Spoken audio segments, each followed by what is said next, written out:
Hello friends, welcome back to electrical topic. तो electrical topic में आज फिर से आपका स्वागत है। तो आज जो हम क्वेश्चन नंबर 31 करने जा रहे हैं। अगर आप इस चैनल पे नए आए हो तो प्लीज़ चैनल को सब्सक्राइब करके बेल आइकन को जरूर ऑन कर दें, क्योंकि ऐसी ही नॉलेजेबल वीडियो इस चैनल के आपको डेली की डेली मिलती रहती हैं। अगर आपने 31 क्वेश्चन से पीछे वाले क्वेश्चन नहीं किए हैं तो उसके लिए वीडियो का डिस्क्रिप्शन बॉक्स में आपको पिछली वीडियो का लिंक मिल जाएगा, उससे कि आप पिछले वाले क्वेश्चन रीड कर सकते हैं। तो आइए क्वेश्चन नंबर 31 देखते हैं। 31 एक सिंपल सा क्वेश्चन है, लेकिन इंपॉर्टेंट क्वेश्चन, ऐसे क्वेश्चन जो कॉम्पिटिटिव एग्जाम में आने के पूरे पूरे चांस होते हैं। The mobility of holes is dash mobility on electron in intrinsic semiconductor. Intrinsic semiconductor वो होते हैं जैसे कि सिलिकॉन और जर्मेनियम हो गए, ये कोई आंतरिक अर्धचालक होते हैं। तो फ्रेंड्स, आंतरिक अर्धचालक की रिक्तियों की गतिशीलता इलेक्ट्रॉन की गतिशीलता से हमेशा कम होती है, लेस देन। तो इसका राइट आंसर जो ऑप्शन नंबर सी आएगा, क्योंकि वे पदार्थ होते हैं जिनका ऊर्जित धारा में इनकी प्रोविडेंट एनर्जी गैप की चौड़ाई अपेक्षाकृत कम, लगभग IeV होती है। ये आंतरिक अर्धचालक कहलाते हैं। आंतरिक अर्धचालक का परिशून्य तापमान में वह के जीरो होता है, मीन्स की परिशून्य तापमान इनका जीरो होता है, पर विद्युत रोधी पदार्थों की तरह व्यवहार करते हैं, जैसे कि मैंने आपको पहले बताया जर्मेनियम और सिलिकॉन। तो इसका right answer option number C आ जाएगा, गतिशीलता से कम हो गए। तो इस प्रकार नेक्स्ट क्वेश्चन आएगा। नेक्स्ट क्वेश्चन एक सिंपल सा क्वेश्चन है।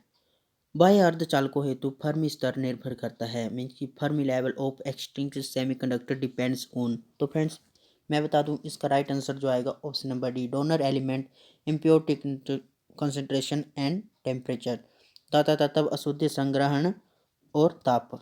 क्योंकि फ्रेंड्स, बाह्य अर्धचालक हेतु फर्मी स्तर ताप अशुद्धि संग्रह और ताप पर निर्भर करता है। इंटरैक्सिक अर्धचालक में फर्मी लेवल जो होता है वो बेंसिंग बैंड और कंडक्शन बैंड के मध्य जो ऊर्जा में गैप पड़ता है। तो इसलिए इसका राइट आंसर जो ऑप्शन नंबर डी आएगा, तो आपको हमेशा याद रखना है। तो इस प्रकार नेक्स्ट क्वेश्चन आएगा। नेक्स्ट क्वेश्चन एक सिंपल सा क्वेश्चन है, लेकिन ध्यानपूर्वक पढ़ने से आपको हमेशा अच्छा समझ आएगा। धातु में डैश ऊर्जा अंतराल, अर्धचालक में डैश ऊर्जा अंतराल और कुचालकों में डैश ऊर्जा अंतराल होता है। तो फ्रेंड्स, इसके जो ऑप्शन है वो कुछ इस प्रकार हैं। ऊर्जा अंतराल पूछा है आपसे, non extended, zero, large, small. तो इसमें जो राइट आंसर आपको बताना है। तो फ्रेंड्स, पहले ऑप्शन देखिए, क्वेश्चन देखिए, फिर आंसर बताइए। तो इसका राइट आंसर जो आएगा ऑप्शन नंबर ए ही आएगा। ए, बी और सी, मीन्स की ए, बी और सी इसका राइट आंसर है। क्योंकि फ्रेंड्स, धातु में गैर विद्यमान ऊर्जा अंतराल अर्धचालक के निम्न ऊर्जा अंतराल और कुचालकों में उच्च ऊर्जा अंतराल में होता है। तो इसका right answer option number A आएगा। तो इस प्रकार नेक्स्ट क्वेश्चन एक सिंपल सा क्वेश्चन है, लेकिन इंपॉर्टेंट क्वेश्चन है। In hot wire instruments the sensing wire is made of. गर्म तार उपकरणों में संवेदन तार जो होती है वो किस धातु से निर्मित होती है। जो संवेदन में सेंसिंग जो डिवाइसों में यूज़ होती है गर्म तार के उपकरणों में, वो किस से बनाई जाती है, ये इसमें पूछा गया है। तो ये आपको हमेशा याद रखना है। प्लेटिनम इरिडियम से जो वो गर्म तार जो वो तैयार की जाती है, तो इसको आपने हमेशा ही याद रखना है, प्लेटिनम इरिडियम। तो इस प्रकार नेक्स्ट एक इंपॉर्टेंट लेकिन इंटरेस्टिंग क्वेश्चन है। मिलान करना है आपको, मैच ऑफ द फ्लोइंग्स। तांबे का मिलान करना है कि कौन से कंडक्टर में आता है, सोल्ट सोल्यूशन कौन से कंडक्टर में आता है, जर्मेनियम कौन से कंडक्टर आता है, और फेर्निक कौन से कंडक्टर में आता है। तो सबसे पहले तांबा जो है, कॉपर मीन्स की कॉपर जो होता है वो एक गुड कंडक्टर के रूप में जाना जाता है आपको, क्योंकि हमारे घरों में जो भी वायरें वूरें लगी होती है जिसकी वायरिंग की जाती है वो कॉपर वायर की जाती है इंसुलेटेड के अंदर। तो इसके जो ऑप्शन नंबर ए जो मैच हो जाएगा गुड कंडक्टर ऑप्शन नंबर 3 से।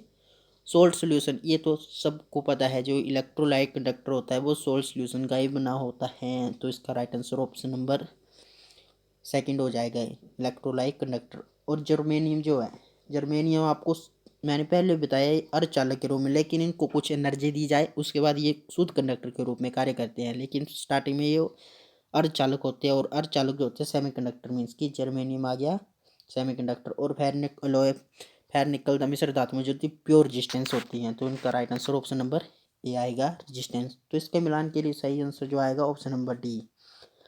ए को मिला दिया हमने तीसरे से गुड कंडक्टर को, बी सोल्ट सोल्यूशन को इलेक्ट्रोलाइट कंडक्टर से, ठीक है। तीसरे नंबर से जर्मेनियम जो मैंने बताया सेमी कंडक्टर होता है, तो उसके चौथे नंबर से।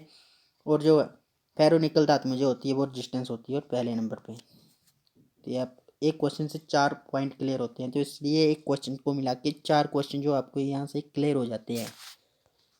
तो इसी प्रकार नेक्स्ट क्वेश्चन जो आएगा ऐसे क्वेश्चन ही फ्रेंड्स इलेक्ट्रीशियन के कॉम्पिटिटिव एग्जाम और ITI एग्जाम में पूछे ही जाते हैं। Earth resistance for copper wire is about. Copper wire एक अच्छा कंडक्टर है, ये आपको पता ही होता है, लेकिन इसका अर्थ रेजिस्टेंस किस तना होता है ये पूछा गया है। वो प्रतिरोध कितना होता है, 1 ओम, 3 ओम, 0 ओम या 10 ओम।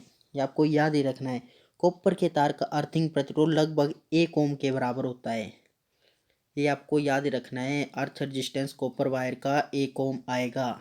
1 ओम ये आपको याद ही रखना है। 1 ओम अर्थ रेजिस्टेंस होगा कॉपर वायर का। तो इस प्रकार नेक्स्ट क्वेश्चन आएगा, silicon and germanium are used as. सिलिकॉन और जर्मेनियम का प्रयोग निम्नलिखित रूप में किया जाता है।